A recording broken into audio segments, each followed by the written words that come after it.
Hate can either destroy you or fuel you, and the difference between those two outcomes comes down to one thing: whether you know how to actually turn it into something positive. Most people don't. They let hate tear them down. They internalize it. They let it make them smaller, quieter, less of who they really are. But there's another way, a way that doesn't ignore the hate or pretend it doesn't hurt, but uses it, transforms it, makes it work for you instead of against you. And these 5 strategies will show you exactly how to do it. Before we start, like the video and subscribe to LifeBased for more insights about the patterns shaping your life and relationships. Let's get into it. Number 1, use hate as proof you're doing something right. When people hate on you, especially when you haven't done anything to them personally, it's not random, it's a reaction. You're doing something that threatens them. You're succeeding where they're not. You're visible where they're hidden. You're trying where they've given up. And that creates discomfort in them. And instead of dealing with that discomfort internally, they project it onto you as hate. So when you receive hate, especially from people you don't even know, it's confirmation. You're on a path that matters. You're doing something significant enough to trigger a reaction. Most people see hate and think they need to stop what they're doing. They think if people are hating, they must be doing something wrong. But that's backwards. If you're doing anything worthwhile, anything that challenges the status quo, anything that requires you to stand out, you will be hated. It's inevitable. The only way to avoid hate completely is to do nothing, to be invisible, to never try. And if that's the price of avoiding hate, it's too high. So instead of seeing hate as a stop sign, see it as a green light. It means you're moving, you're progressing, you're threatening the comfort zones of people who aren't. This reframe is powerful because it removes the sting. When you understand that hate is a byproduct of visibility and progress, you stop taking it personally. You start seeing it as data, as proof that what you're doing matters. And that knowledge, that perspective, that's what allows you to keep going when others would quit. Because you're not interpreting hate as rejection. You're interpreting it as confirmation that you're exactly where you need to be. Number 2, let hate clarify who your real supporters are. When hate comes, support reveals itself. The people who truly believe in you, who actually care about you, they show up, they defend you, they encourage you, they remind you why you started. And the people who don't, the ones who stay silent or worse, join the hate, they reveal themselves too. And that clarity is a gift because now you know who's with you and who's not, and you can invest your energy accordingly. Most people waste time trying to win over people who will never support you. They exhaust themselves trying to prove their worth to people who've already decided they're not valuable. But hate cuts through that. It forces people to pick sides. And the ones who pick your side, those are your people. Those are the relationships worth investing in. And the ones who don't, you stop wasting energy on them. You let them go. Not with bitterness, but with clarity. Because they showed you who they are. This sorting process is painful but necessary. You can't build something meaningful while carrying people who don't believe in you. They'll slow you down. They'll make you doubt yourself. They'll drain your energy. But when hate comes and they reveal themselves, you get to release them. And that creates space. Space for people who actually support you. People who lift you up instead of tearing you down. And that shift in your circle, that upgrade in your relationships, that's hate working in your favor. It filtered out the wrong people and made room for the right ones. Number 3, use hate to build unshakable mental toughness. Every time someone hates on you and you don't break, you get stronger. Not physically, mentally. You build resilience. You build the ability to withstand hate without crumbling.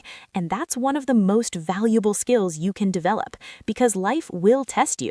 Success will bring more hate, not less. And if you can't handle negativity, you'll never make it to where you want to go. But every experience with hate, if you process it correctly, is training. It's preparation for the next level.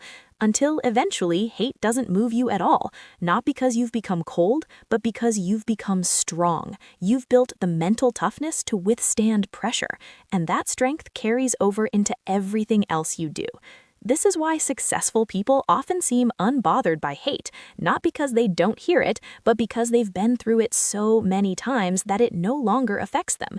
They've built immunity, and that immunity didn't come from avoiding hate. It came from facing it repeatedly and refusing to let it define them. So when you get hate, don't just survive it, use it. Let it make you tougher. Let it prepare you for bigger challenges. Because if you can handle hate, you can handle almost anything.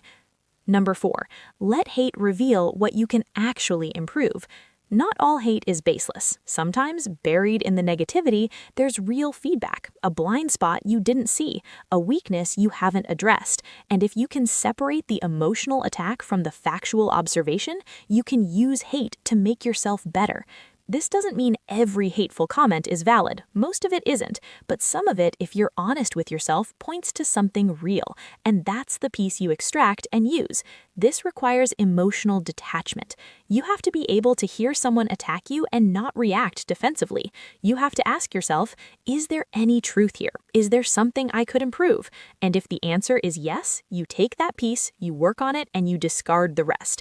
You don't let the delivery invalidate the message. You don't let their tone stop you from getting better. You use their hate, even when it's wrapped in negativity, to sharpen yourself. This is what separates people who grow from people who stagnate. People who stagnate reject all hate because it's uncomfortable. People who grow filter hate for truth and use it as fuel for improvement. And the irony is that the haters who tried to bring you down end up making you better. They gave you information about where you're weak, and you used that information to eliminate the weakness. And now you're stronger because of them. That's turning hate into positivity, not by pretending it doesn't exist, but by extracting value from it and using it to level up. Number 5, channel the emotional energy into productive action. Hate creates energy, anger, frustration, hurt, and that energy needs to go somewhere. Most people let it turn inward. They spiral, they ruminate, they let it eat at them. But you can redirect it. You can take that emotional intensity and pour it into your work, into your goals, into proving through action that the hate was wrong. And when you do that, you transform negative energy into positive results. This is about control. You can't control what people say about you, but you can control what you do with the feelings it creates. When someone hates on you, instead of arguing with them, you work, you create, you improve. You channel everything you're feeling into progress. And every step forward you take is an answer to their hate, not a verbal answer, a tangible one. You're not defending yourself with words, you're defending yourself with results. And results speak louder than anything you could say. And this is how great work gets done, not from a place of peace and comfort, but from a place of intensity, of determination, of refusing to let someone else's opinion define your trajectory.